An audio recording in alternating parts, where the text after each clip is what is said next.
halkaad warkaasina kala socotaan daawadayaal waa istuudiyaha Somali Cable uu ku leeyahay magaalada London. markana waxaynu soo gaarnay qaybta ugu dambaysa ee warka alaaba waxaynu idinkugu soo gudbinaa waxyaabaha la yaab kale ee warbaahintu hadal hayeen saacadii ugu dambeeyay. tan iyo markii lagu soo rogay in aan dawaaf lagu sameyn karin masjidka barakaysan ee xaramka oo dadkii cimrada ahaa ee tagi jiray la mamnuucay iyadoo laga baqayo khatarta cudurka coronavirus.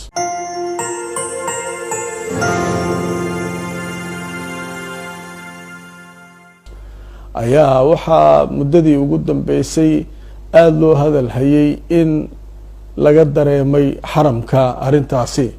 hase ahaatee video ay baahiyeen qaar ka mid ah dhalinyaro iyagu markaa kasoo jeeda magaalada Maka oo booqday xilli galab ah masaajidka ayay ku arkeen arin la yaab leh taasoo ay baraha bulshada ku faafiyeen warbaahinta qaarna ay isticmaaleen.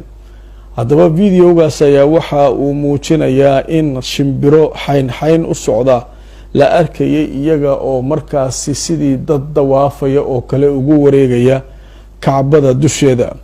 arintani ayay ku tilmaameen markii dadkii dawaafayay kacbada la joojiyay oo ay yaraadeen in ilaahay uu u soo diray kacbada inay dawaafaan shimbiro iyadoo shimbirahaasi la sheegay inay dhowr jeer ku noqonayeen inay dul maraan kacbada.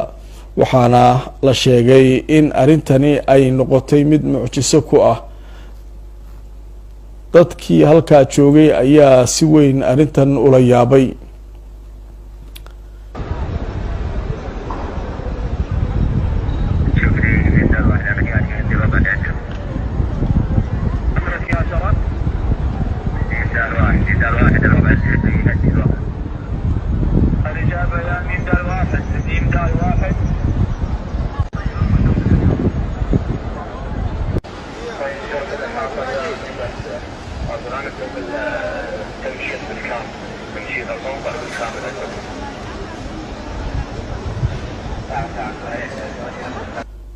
warkii oo aad kala socoteen istuudiyaha Somali Cable uu ku leeyahay magaalada London waa naga inta anigoo nadaara ayaa idin la socodsiinayay inta